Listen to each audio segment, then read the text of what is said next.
kulanti wanaagsan daawadayaal kuna soo dhawaada barnaamijka Soomaaliyeed Production qodobada ku daawan doontaan hadduu rabiidmo waxa ka mid noqonayo gudoomiyaha baarlamaanka Soomaaliya oo xalay booqday guriga madaxweyne Sheekh Shariif Sheekh Axmed uu ka degay magaalada Muqdisho iyo abaabul xoogan oo ka socda hoyga madaxweyne Shariif Sheekh Axmed madhabayn madaxweyne Shariif iyo waliba madaxweyne Maxamed Cabdullaahi Farmaajo ay bilaabeen abaabul ka dhanaa dawladda uu hogaamiyo madaxweyne Xasan Sheekh Maxamuud warar ayaan idinkaga helnaa haddaba maxaa isku soo beegay kulankii dhawaan ay qaateen madaxweyne Sheekh Shariif Sheekh Axmed iyo waliba madaxweynihii hore ee Soomaaliya Maxamed Cabdullaahi Farmaajo iyo booqashada gudoomiyaha golaha shacabka uu booqday guriga madaxweyne Shariif Sheekh Axmed waxaan idin wadaagi doonaa filla Soomaaliya oo ay la soo dirseen walaacyo xoogan iyo mooshin ay suuragal ay tahay in baarlamaanka la horgeeyo toddobaadyada soo aadan xog iyo macluumaad ayaan idin helnaa qodobada kalena waxaa ka mid noqonaya kadib maalmo uu muran iyo ismariwa uu ka taagnaa bedelidda ama xilka xayuubinta taliyaha nabad sugidda Soomaaliya Mahad Maxamed Salaad muxuu yahay go'aanka culus oo ay wada gaareen madaxweyne Xasan Sheekh Maxamuud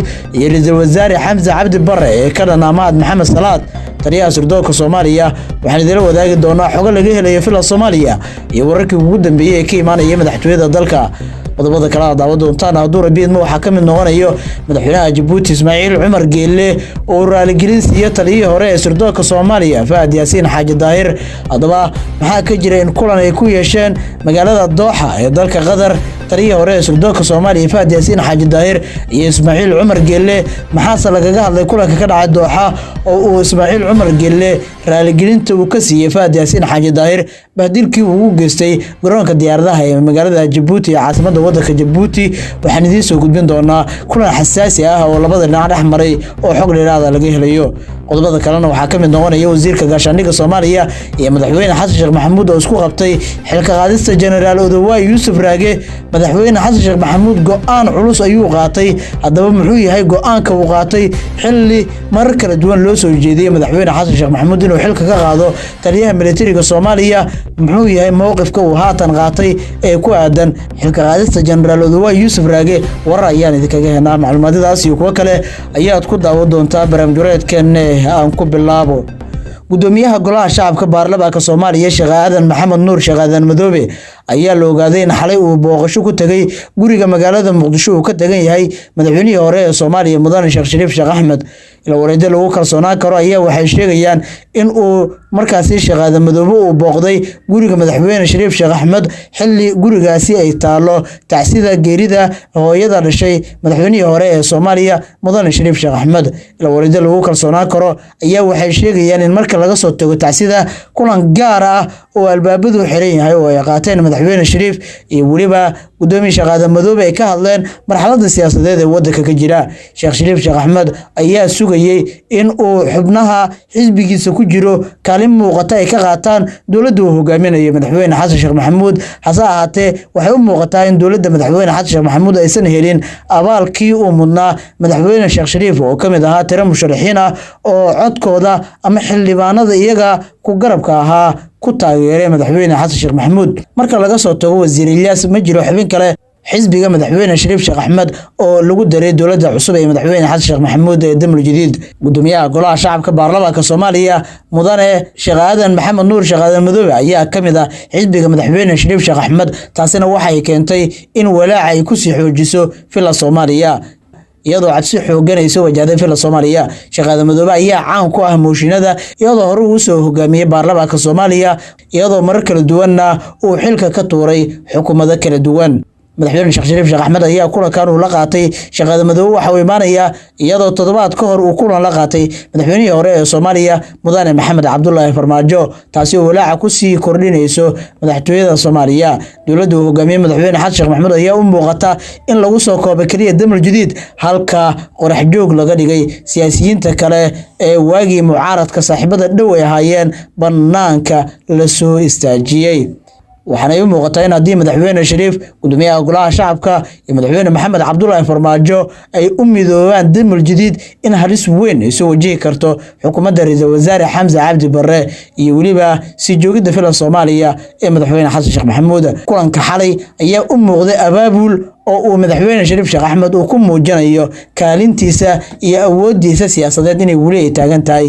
Si kastaba ha noqotee, madaxweyne Shariif Sheekh Axmed ayaa la rumaysan yahay in waayadii ugu dambeeyay uu si weyn ugu dhawaa madaxweyne Maxamed Cabdullaahi Farmaajo, iyadoo haatan garabkooda uu ku soo biirayo gudoomiyaha golaha shacabka baarlamaanka Soomaaliya Sheekh Aadan Maxamed Nuur Sheekh Aadan Madoobe. geesta kaletana kadib maalmo muran iyo ismarwaa uu taagnaa oo ku aadan bedelidda ama xilka xayuubinta taliyaha hay'adda nabad sugidda Soomaaliya Mahad Maxamed Salaad, ugu dambeyn madaxweyne xasan sheekh maxamuud iyo waliba ra'iisul wasaare Xamza Cabdi Barre ayaa go'aan culus xalay gaaray. kulan xalay ka dhacay madaxtooyada Soomaaliya oo ay qaateen madaxweynaha Jamhuuriyadda Soomaaliya iyo ra'iisul wasaare Xamza Cabdi Barre ayaa ugu dambeyn go'aankii ugu dambeeyay ee xilka qaadista Mahad Maxamed Salaad lagu go'aamiyay, iyadoo ilwareedada laga helayo ama wararka ka imaanaya madaxtooyada ay sheegayaan in kulanka lagu go'aamiyay in Mahad Maxamed Salaad la keeno wasaaradda arrimaha gudaha ee Soomaaliya, halka wasiirka arrimaha gudaha ee Soomaaliya Axmed Macalin Fiqi isaguna la geenayo taliska hay'adda sirdoonka qaranka Soomaaliyeed ee NISA. Mahad Salaad ayaa hay'adda loogu magacaabay si loogu jabiyo taliyihii hore ee hay'adda sirdoonka Soomaaliya Fahad Yaasiin Xaaji Daahir, iyadoo haatan ay u muuqato in xaaladdu ay degtay. sidoo kale tana haatan hay'adda la keenayo shakhsi aqoon iyo khibrad u leh oo loo arko inuu yahay Axmed Macalin Fiqi oo hay'addan horey u soo maamulay. ilwareedyo kale ayaa iyaguna ku waramayo in Mahad Salaad sababta marka hore loo geeyay hay'addan aysan ahayn dan gaar ah oo amniga ku qotonta, balse ay ahayd in la dugduugo kiiska Ikraan Tahliil Faarax oo markii horeysay taliyihii hore ee hay'adda sirdoonka Soomaaliya Fahad Yaasiin Xaaji Daahir uu xaqiijiyay inuu hayo in wararkii lagu qarijiyay Ikraan Tahliil ay ka dambeeyeen Mahad Maxamed Salaad, Maxamed Xuseen Rooble iyo saraakiil kale oo ka tirsan xisbiga Damul Jadiida. si kastaba ha noqotee, wararkii ugu dambeeyay ee laga helay fila Soomaaliya ayaa waxay sheegayaan in madaxweyne xasan sheekh maxamuud iyo ra'iisul wasaare Xamza go'aankii ugu dambeeyay ay ku gaareen in taliyaha sirdoonka Soomaaliya laga dhigo Axmed Macalin Fiqi, ku-xigeenkiisana laga dhigo Jenaraal Cabdalla oo dhawaan darajooyinkii ciidan u soo celiyay madaxweyne xasan sheekh maxamuud. go'aankaas ayaana lagu qasbay inuu qaato Mahad Maxamed Salaad oo lagu qasbay in la keeno wasaaradda arrimaha gudaha ee dowladda federaalka Soomaaliya. sidoo kale ajandaha kale oo madaxweyne xasan sheekh maxamuud uu ka doonayo in Mahad Salaad la keeno wasaaradda arrimaha gudaha ayaa waxay tahay in madaxda maamul goboleedyada qaarkood ay doonayaan muddo kordhin ay sameystaan, sida Jubbaland iyo Koonfur Galbeed oo ku dhawaaqay, iyo Puntland, Galmudug iyo Hirshabelle oo iyaguna qorsheenayo in muddo kordhin ay sameystaan si dagaal toos ay ula galaan dowladda federaalka Soomaaliya. madaxweyne xasan sheekh maxamuud ayaa u muuqda keenida Mahad Salaad ee wasaaradda arrimaha gudaha inuu u jihaystay dagaal toos ah oo uu la galo dowlad goboleedyada xubnaha ka ah dowladda federaalka Soomaaliya. waxaana muddo kordhinta ay sameysteen maamul goboleedyada ka hadlay shakhsiyaad badan oo ay ka mid yihiin mas'uuliyiin xilal dalkan kaga soo qabtay.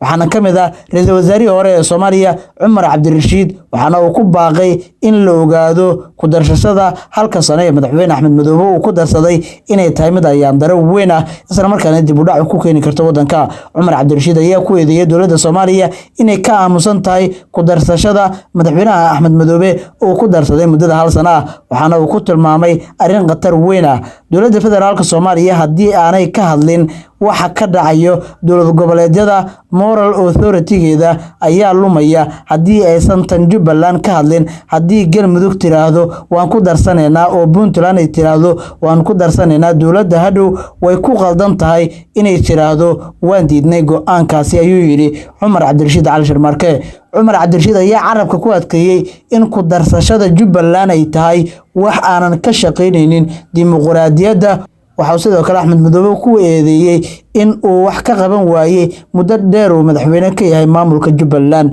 baarlamaanka Jubbaland ayaa dhawaan hal sano ugu daray Axmed Madoobe, waxaana arrintaasi ka hor yimaaday siyaasiyiin iyo qaar ka mid ah wakiilada baarlamaanka oo ka soo jeeda deegaanada Jubbaland. waxaana maamul goboleedyadu haatan ay qaadanayaan waddo cusub oo uu u furay madaxweynaha maamulka Koonfur Galbeed Soomaaliya. dowladda federaalka Soomaaliya lama oga qaabkay kaga warcelin doonto, inkastoo ay u muuqato in Mahad Salaad hadda la keenayo wasaaradda arrimaha gudaha iskuna diyaarinayso dagaal toos ah oo ka dhana dowladaha xubnaha ka ah dowladda federaalka Soomaaliya. dhinaca kalena Ismaaciil Cumar Geelle, madaxweynaha Jamhuuriyadda Jabuuti, ayaa raaligelin siiyay Fahad Yaasiin Xaaji Daahir, madaxii hore ee sirdoonka Soomaaliya ahaana la taliyihii dhinaca amniga ee madaxweynaha Jamhuuriyadda federaalka Soomaaliya Mudane Maxamed Cabdullaahi Farmaajo ahaa. waxaana kulan ka dhacay magaalada Dooxa ee dalka Qatar oo ay labada dhinac yeesheen uu markaasi madaxweynaha dalka Djibouti raaligelin uu ka bixiyay fal dowladiisa ay kula kacday Fahad Yaasiin Xaaji Daahir xilli uu ku sugnaa garoonka diyaaradaha magaalada Djibouti ee caasimada waddanka Djibouti ka oo la fahamsan yahay inay iskala shaqeeyeen ra'iisul wasaare Roble iyo madaxweynaha Djibouti ka oo ay ku doonayeen inay ku carqaladeeyaan socdaal uu Fahad Yaasiin uu isaga gudbayay magaalooyinka Dooxa, Addis Ababa, Djibouti iyo Muqdisho. socdaalkaasi uu ku soo aaday xilli uu jiray khilaaf xooggan oo u dhaxeeyay ra'iisul wasaare Maxamed Xuseen Roble iyo Fahad Yaasiin Xaaji Daahir. Ilwareed lagu kalsoonaan karo ayaa sheegayo in madaxweynaha dalka Djibouti Ismaaciil Cumar Geelle uu raaligelintaasi uu siiyay Fahad Yaasiin Xaaji Daahir iyagoo labada dhinac isla qaatay kulan dhinacyo badan qaatay oo ay dibadjoog ka hayeen sirdoonka Djibouti ayaana ka dhacay magaalada Dooxa. Intaas ayaan ku soo meeraya barnaamijyada kala socoteen Soomaaliya Production tan iyo kulantii dambe nabadii warsan.